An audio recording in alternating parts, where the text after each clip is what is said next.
चलिए mass percentage को समझते हैं। मास परसेंटेज क्या होता है? मास परसेंटेज का मतलब होता है कि मास ऑफ सॉल्यूट यानी यहाँ पे सॉल्यूट क्या है?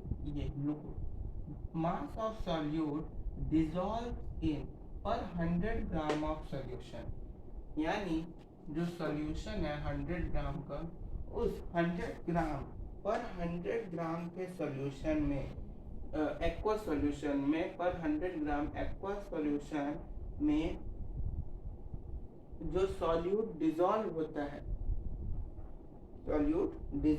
है, जितना उसका मास, उसी को हम लोग मास परसेंटेज बोलते हैं। मास परसेंटेज का मतलब क्या हुआ? कितना अमाउंट ऑफ मास। तो जितना अमाउंट ऑफ मास पर 100 ग्राम ऑफ सॉल्यूशन में डिसॉल्व होगा, उसी को हम लोग मास परसेंटेज बोलते हैं।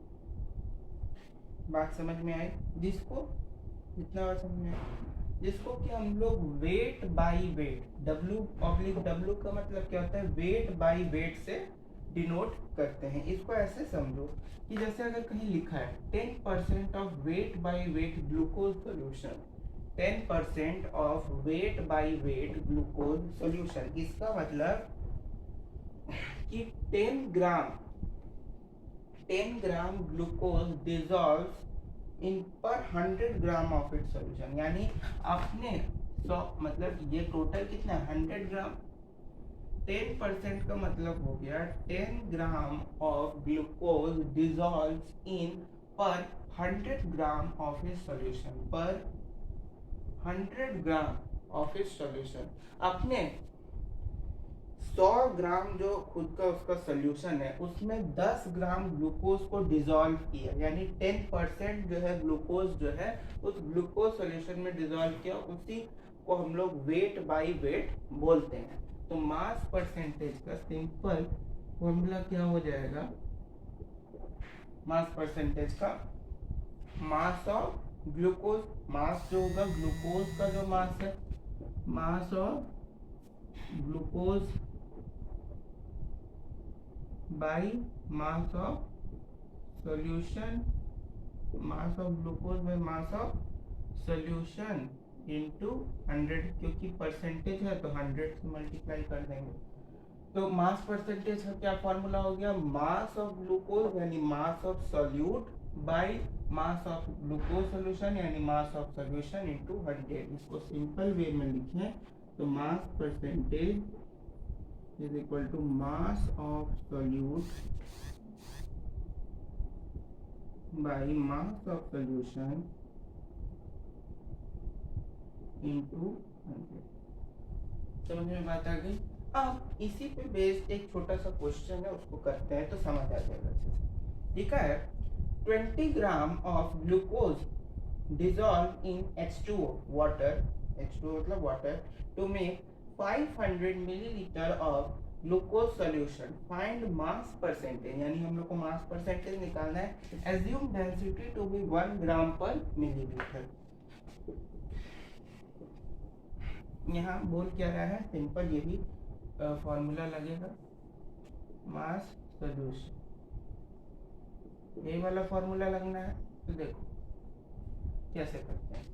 सबसे पहले हम देख रहे हैं कि जो हम लोग को सॉल्यूशन मिल रहा है, वो मिलीलीटर में मिल रहा है, लेकिन हम लोग को जो भी क्वांटिटी गिवन है वो ग्राम में है। तो यहाँ पे देखो डेंसिटी का फॉर्मूला क्या होता है? Density is equal to mass upon volume. तो डेंसिटी हम लोग को दिया हुआ है 1 ग्राम पर मिलीलीटर, उसको यहाँ डाल दो। मास कितना है? मास ही पता करना है ना, वॉल्यूम दिया हुआ है 500, तो मास बटा वॉल्यूम कितना है? 500। यहाँ क्या है? 1 ग्राम पर मिलीलीटर, यही है, पर मिलीलीटर से मिलीलीटर गया, तो मास इज इक्वल टू कितना आ गया? 500 ग्राम। मास कितना हुआ? 500 ग्राम मास आ गया। अब मास जैसे ही हम लोग को पता चल गया, तो इसमें सॉल्यूट क्या है? ग्लूकोज सॉल्यूशन क्या है? 500 ग्राम ऑफ ग्लूकोज सॉल्यूशन और इंटू 100। तो मास ऑफ सॉल्यूट यानी मास ऑफ सॉल्यूट क्या है 20 ग्राम, 20 बाई कितना है ग्लूकोज सोल्यूशन का 500 इंटू 100, तो 0 से 0 कट गया, 5 से कट गया 4, 4% तुम्हारा क्या है सॉल्यूट, 4% ग्लूकोज जो है वो प्रेजेंट है, बाकी 96% तुम्हारा क्या प्रेजेंट है वाटर। यानी ये जो फॉर्मूला हुआ ग्लूकोज सोल्यूशन का, इसमें ग्लूकोज कितना है 4% और 96% तुम्हारा वाटर है, तभी ना मिलके ये 100 ग्राम यानी 100% 100% बात समझ में, ठीक है।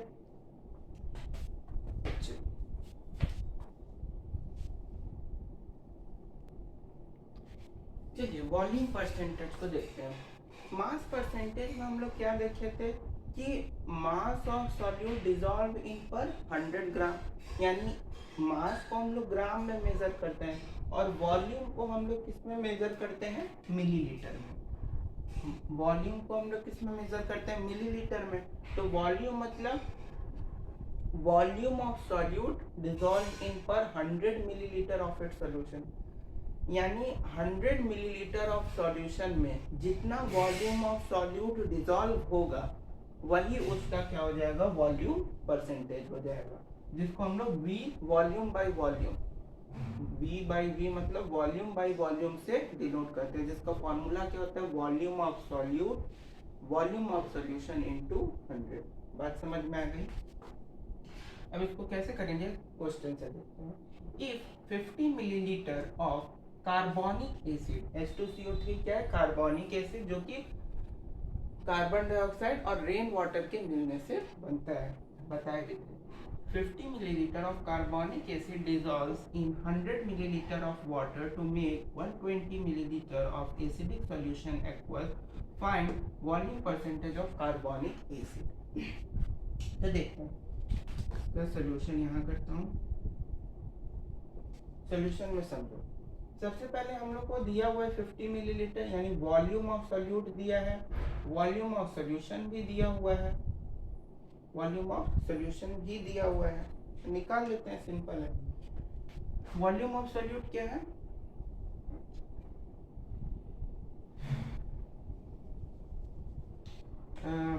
वॉल्यूम परसेंटेज, एक मिनट,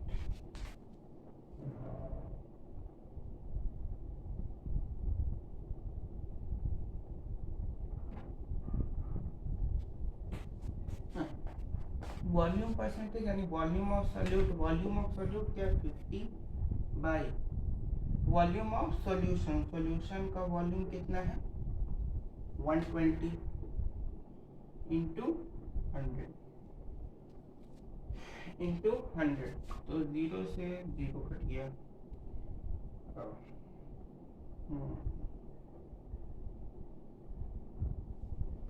तो ये तुम्हारा हो जाएगा कितना, अगर 12 पूरा अगर कैलकुलेट करें तो 5/12, 12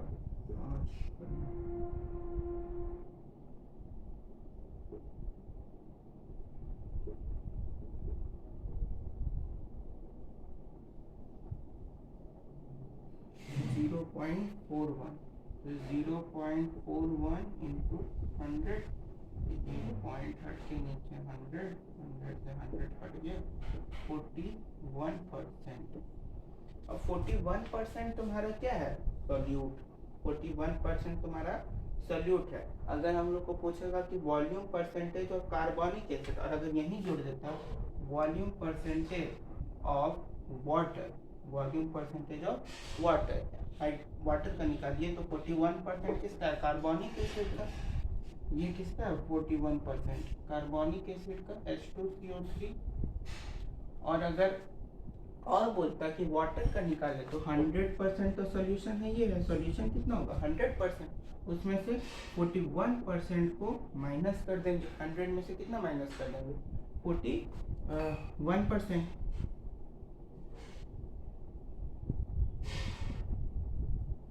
59% तुम्हारा क्या हो जाएगा,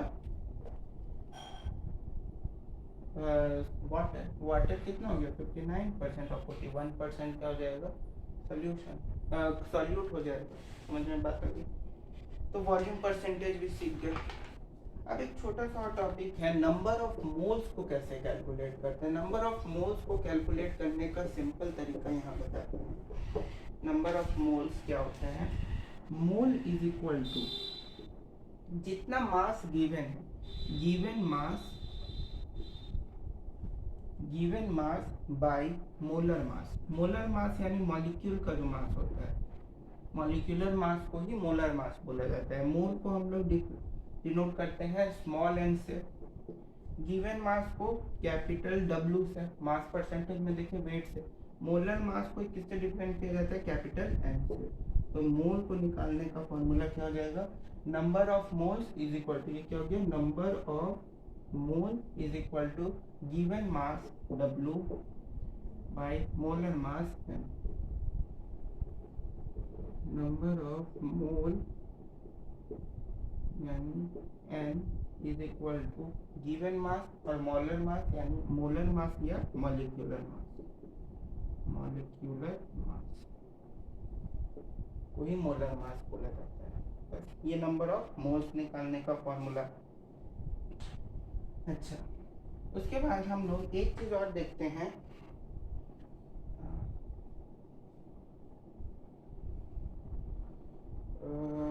क्या बोलने वाले थे, जैसे क्वेश्चन इसी पे बेस,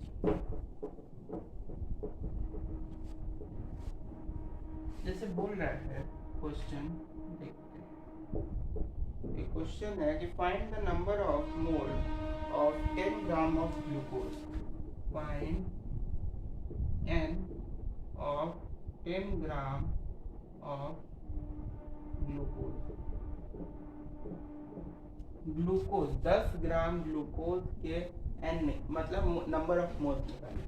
तो ग्लूकोज का C6H12O6 है, इसका मॉलिक्यूलर मास कैसे निकालेंगे, तो कार्बन का 12 गुने 6 है, प्लस हाइड्रोजन 12 प्लस ऑक्सीजन गुने 6। बात समझ में आई। 12 72 12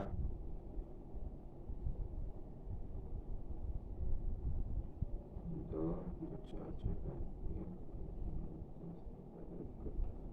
180 ग्राम।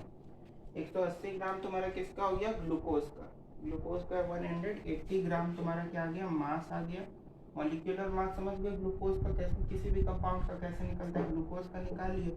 अब इस फॉर्मूला में डाल देते हैं, n निकालना है, तो n is equal to given mass. Given mass हमको कितना है, 10 ग्राम, 10 बाय मॉलिक्यूलर मास कितना निकला है, 180। इससे इसको क्या करेंगे, काट दिए, कितना आ गया, 18 से करोगे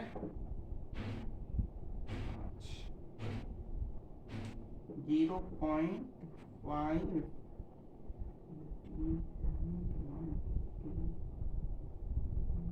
0.55 मोल जो होगा वो समझ में आ गया। मोल कैसे निकालेंगे, चलिए भाई मोल भी निकालना समझ गए। अब नेक्स्ट क्लास में मोलैलिटी और मोरालिटी,